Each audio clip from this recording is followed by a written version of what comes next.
বর্ডারে তো দালালি আছে, দালাল ছাড়া বর্ডার চলে কি করে? দালালে ভর্তি বর্ডার, দালাল ভর্তি, সব বর্ডারেই দালাল আছে। দালালিটা পশ্চিমবঙ্গের কাজের মধ্যে পড়ে। সুন্দরবন থেকে কুচবিহার পর্যন্ত দালাল তো আছে বর্ডারে। আমি তো এর আগে একটা আর্টিকেলে লিখেছিলাম ইন্ডিয়ান এক্সপ্রেসে, যে আপনি যদি মনে করেন আপনি পশ্চিমবঙ্গে বসে ব্রেকফাস্ট করবেন, করতে পারেন। যদি মনে করেন ব্রেকফাস্ট করার পর দুপুরের লাঞ্চ আপনি বাংলাদেশে গিয়ে করবেন, তা করতে পারেন। আবার যদি মনে করেন অনেক হলো বাংলাদেশে খেয়ে এবার যাই পশ্চিমবঙ্গে গিয়ে একটু লাইট খাবার খাবো, বাটা মাছের জন্য, আবার আপনাকে রাত্রের মধ্যে বাংলাদেশ থেকে কলকাতায় পৌঁছে দেওয়া যেতে পারে। এটা হচ্ছে পশ্চিমবঙ্গের আজকে বর্ডারের অবস্থা। টোটাল পোরাস বর্ডার, শতছিদ্র বর্ডার, এগুলো আর পার তার কারবার করে দালালরা। আর দালালিটা একটা ব্যবসা, তাদেরকে আমি দোষ দিই না, ব্যবসা, তারা করবি বা কি? সরাসরি ডাকাতি না করে মানুষের উপকার করে পয়সা কামাচ্ছে। তার থেকে কি হয় ভালো, ফর্মাল ট্রেড করে দাও,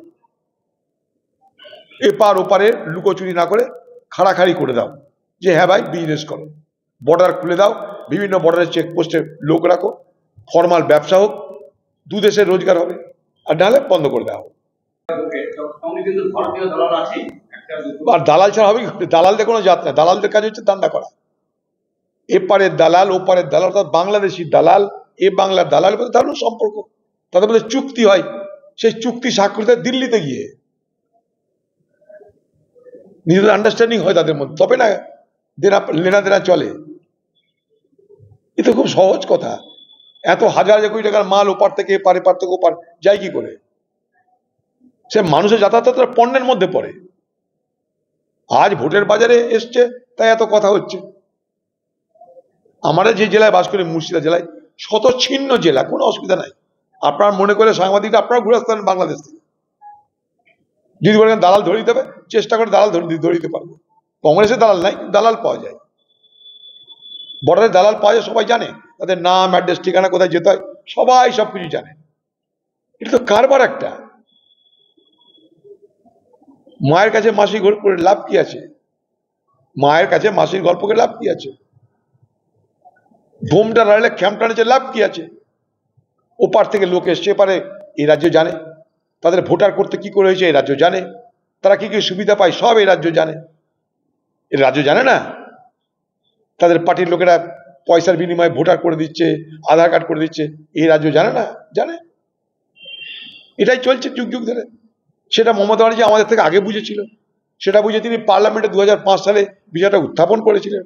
অবৈধ নাগরিক, ভুয়া ভোটার, তাদের পরিচয়পত্র দিতে হবে। তো মমতা ব্যানার্জি দিল্লির লোককে শিখিয়েছে। বিজেপি বালারা নিজেরা শেখার আগে দিদি কাছে শিখে নিয়েছে। বিজেপি বালারা এইসব তত্ত্ব, এইসব ফন্দি, কি করে কি হয় না হয় বিস্তারিত দিদি তখন বলতেন পার্লামেন্টে, আর বিজেপি বালারা সব শিখে নিয়েছে।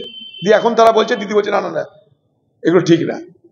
ভাগ্যের অদৃষ্টের পড়িয়া সেটা, যে দিদি একদিন অনুপ্রবেশের বিরুদ্ধে বলতে পার্লামেন্টে তার নিজের শাল ছুঁড়ে মেরেছিলেন, সেই দিদিকে এখন তাদেরকে ঠেকানোর জন্য আবার ময়দানে লম্পঝম্প করতে হচ্ছে।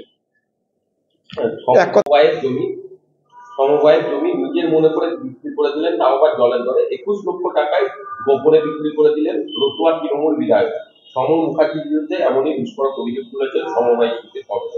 আরে ভাই, তৃণমূল দলে থাকবে কোনো কৃতিত্ব থাকবে তা তো হয় না। তৃণমূল দলের কৃতিত্ব অর্জন এগুলো তো জায়গা, তার জন্য তৃণমূল পারে এগুলো। সমবায়ের জমি, আপনার জমি, আমার জমি, রাতে ঘুমিয়ে যে সকালে আপনার জমি বেদখল হয়ে যেতে পারে, এসব বাংলায় চলছে এবং খুব দ্রুত বেগে চলছে। আপনি যে কোনো বিএলআর অফিসে যান, প্রত্যেক কটা বিএলআর অফিস এই লুটের সঙ্গে জড়িত।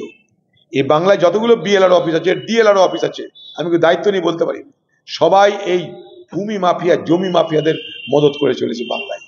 এবং এটা রাজ্য সরকারের একটা বড় রোজগারের জায়গা।